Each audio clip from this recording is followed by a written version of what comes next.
Sarah from SeoulSearch, YouTube's #1 resource of information for inbound exchange students to South Korea. First, I just want to say thank you so much to everyone who helped me reach this milestone of 5,300 subscribers. Aww. I started this blog thinking that it was never going to get very big, so I'm extremely honored to have such awesome viewers who stuck with me for all this time. I would love to get all sappy and sentimental, but I know that you guys aren't here to listen to me make big long speeches about how grateful I am, even if that's what I want to do. You're here to learn about my reasons for choosing South Korea as my exchange destination. So, without further ado, let's get started, shall we? The story begins about 3.5 years ago, the summer before my freshman year of high school. At the time, I was a pudgy, awkward 13-year-old girl with no real confidence, social skills, or talents. I lived in a tiny southern town of about 1,000 people, where the only activities suitable for a person my age were walking around aimlessly and...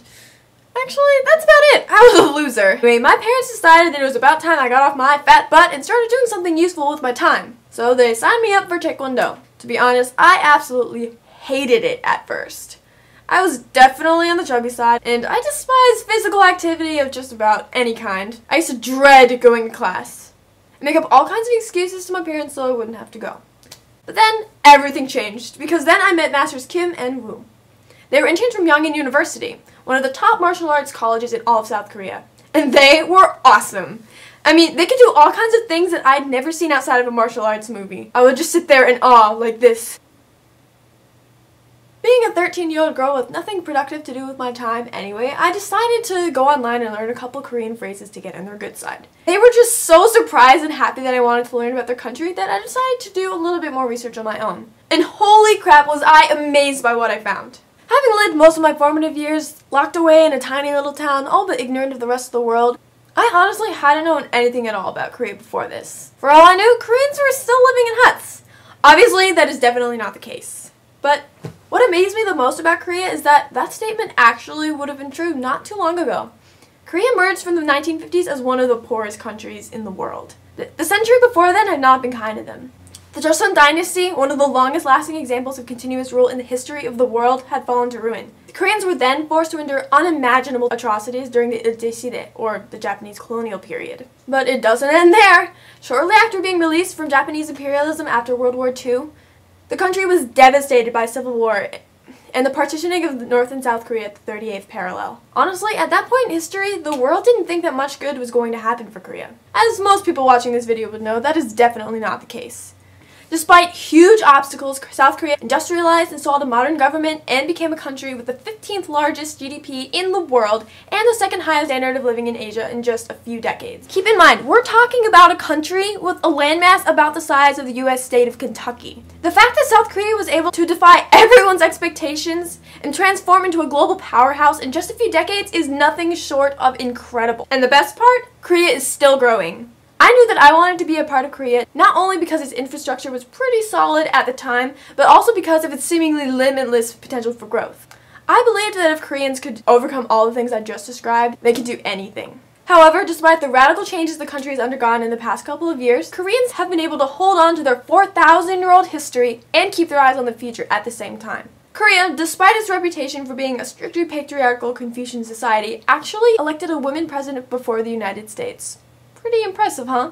On the bus, every student seems to be absorbed in their $700 smartphones, but the second that an old lady walks onto that bus, you know that same student is going to jump out of their seat without hesitation. Despite huge ideological gaps between the older and younger generations, Koreans still hold people with superior wisdom, experience, and age in very high regard. Perhaps this is why they've been able to accomplish so much in so little time. Instead of expecting high pay, power, and prestige from the get-go, they accept and respect their own positions in relation to those of others, enabling them to get really good at their own jobs and preparing them to climb the corporate ladder when they're ready. I think this is largely because of the way that the Korean language is structured. If you've ever studied Korean grammar before, you know that different sentence endings and words are used in relation to the context of the situation, the age or position of the person you're talking to, and what you want to say. This means that every single time someone interacts with another person in Korean, they are forced to think about themselves in relation to other people. I I think that this feature of the language keeps people mindful of others in a way that doesn't really exist, at least to that extent, in other languages like English or in countries where languages such as English are spoken. Korea is also famous for its great customer service. Even at fast food joints like McDonald's, which are somewhat notorious for being a little bit skeevy in America, employees are generally very well dressed, clean, and courteous towards their customers.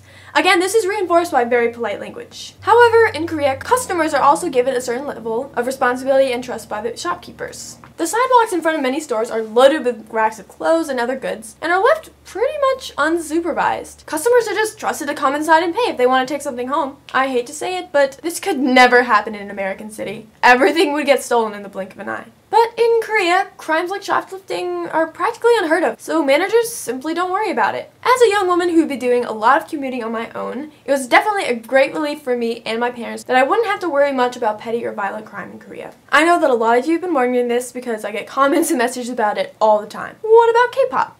Well, truthfully, as awesome as some K-pop is, it definitely was not a big motivating factor for me when I was deciding to go to Korea. However, after going to Korea and talking to K-pop fans from all over the world, I've decided that it does have some pretty important implications. I might be somewhat biased by the allure of groups like EXO, guys like Taesungyeon, aka Top, but I'll try to put aside my fangirl fantasies for a moment to discuss what the spread of K-pop really means. The Hallyu wave, or the spread of Korean popular culture, has become a huge phenomenon in countries like China, Taiwan, Malaysia, Mexico, etc. I believe that this is not only because Korean media is generally pretty awesome, but also because Korea has already achieved what a lot of developing countries are trying to accomplish. I think as these nations and others continue to grow and modernize, the influence of Korean music, television, technology, economics, and government will only become more apparent. Now, I accept that just like every other country in the world, Korea is definitely not perfect. Becoming an exchange student was the most challenging experience of my life. Trust me guys, as amazing as Korea is, being an exchange student there is not all fun and games. However, I feel like the sweetest successes come in times of difficulty. I think this can be confirmed both by my personal experiences in Korea and also by the Koreans' experience as a nation.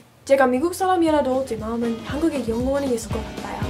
So, where are you from, and what's your favorite thing about Korea? Let me know in the comment section below. You can also send me an email at sarahsoulsearch@gmail.com, tweet me at sem_soulsearch, or follow me on Instagram at sarahsoulsearch. It's the exact same spelling of my channel name, so hopefully nobody will have any trouble finding it. Again, thank you so much for watching. I hope to hear from you all very soon. 안녕!